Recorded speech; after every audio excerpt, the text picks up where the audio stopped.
বন্ধুরা, চ্যাম্পিয়ন টেকে আপনাদের সবাইকে স্বাগত। তো চলে এসেছি নতুন ভিডিও নিয়ে ইউপিআই রিলেটেড। ইউপিআইতে কিন্তু প্রচুর বড় একটা আপডেট আসতে চলেছে, যেটা আপনাদের জেনে রাখা দরকার।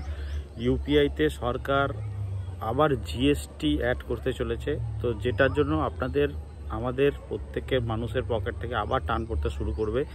ইউপিআই এর রুলসগুলো যদি না জানেন, ইউপিআই কিন্তু আমাদের জীবনে ওতপ্রোতভাবে জড়িয়ে পড়েছে।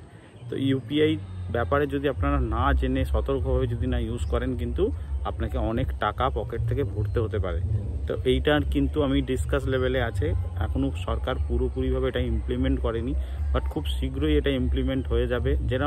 যেরকম আপনারা হয়তো খেয়াল করেছেন, ফোনপেতে কোনো যদি আপনি ইউটিলিটি বিল পেমেন্টস করেন বা রিচার্জ করেন, সেক্ষেত্রে কিন্তু আপনাকে একটা প্ল্যাটফর্ম ফিস দিতে হচ্ছে, যেটা শুরুতে ছিল না।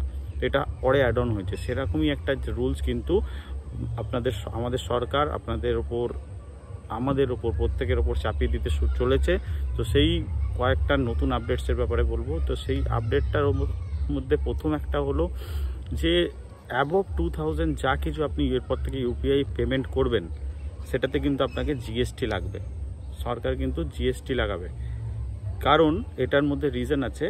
এর মধ্যে কিন্তু অনেক বড় এটা ছোট ব্যবসায়ীদের জন্য নয়, এটা যারা বড় ব্যবসায়ী রয়েছে, যাদের কোনো রেস্টুরেন্ট রয়েছে, যারা কোনো বড় জুয়েলারি শপস রয়েছে, বা যে কোনো বড় কিছু ট্রানজ্যাকশন তারা ইউপিআই মারফত পেমেন্ট নিয়ে থাকেন, তারা কিন্তু এটাতে ক্ষতিগ্রস্ত হবে। এবং আপনি এটাতে কিন্তু আপনার জন্য অনেক বড় ক্ষতি হতে চলেছে। তার কারণ যারা বেশি আপনার ইউপিআই ট্রানজ্যাকশন করে থাকেন অ্যাবভ 2000, তাদেরকে কিন্তু অনেক টাকা এক্সট্রা কিন্তু চার্জেস দিতে হতে পারে। এরপর আপনাদের মনে কোশ্চেন জাগবে যে আপনারা অনেকেই ভাববেন যে টুকরোভাবে পেমেন্ট করবেন। দেখুন, টুকরোভাবে মার্চেন্ট পেমেন্ট আপনি কিন্তু করতে পারবেন না। মার্চেন্ট কিন্তু সেভাবে পেমেন্ট নেয় না। আপনাকে একটা প্রাইস বলে দেওয়া হয়। আপনি কোনো দোকান থেকে যখনই কোনো জিনিস নেবেন, সেই দোকান থেকে আপনাকে দোকানদার বলবে আপনার পেমেন্ট এত হয়েছে। আপনার থেকে কিন্তু সে একবারই পেমেন্টটা নেয়।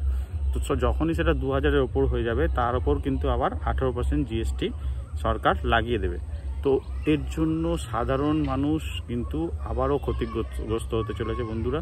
তো সুতরাং এখন থেকে ইউপিআই এর বিকল্প ভাবতে শুরু করুন, কিভাবে ইউপিআই পেমেন্ট আপনি কন্ট্রোল করতে পারবেন। আমি জানি এটা খুব কঠিন, বাট করতে হবেই। তার কারণ যখনই এরকম এক্সট্রা চার্জেস আপনার কাছে অ্যাড হতে থাকবে, তখন কিন্তু আপনাকে এইগুলো ভাবতে হবে, এর বিকল্প রাস্তায় আসতে হবে, নাহলে কিন্তু প্রত্যেকেই ক্ষতিগ্রস্ত হবেন।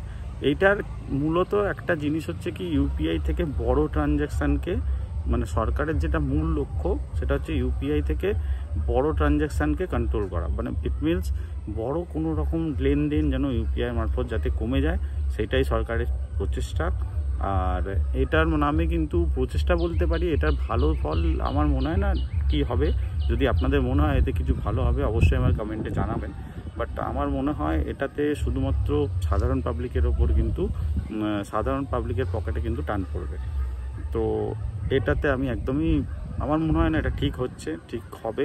তো আপনাদেরও যদি এর বিষয়ে কিছু মতামত থাকে, অবশ্যই জানাবেন কমেন্টে। তো চলুন, দেখা হচ্ছে পরের ভিডিওতে। জয় হিন্দ।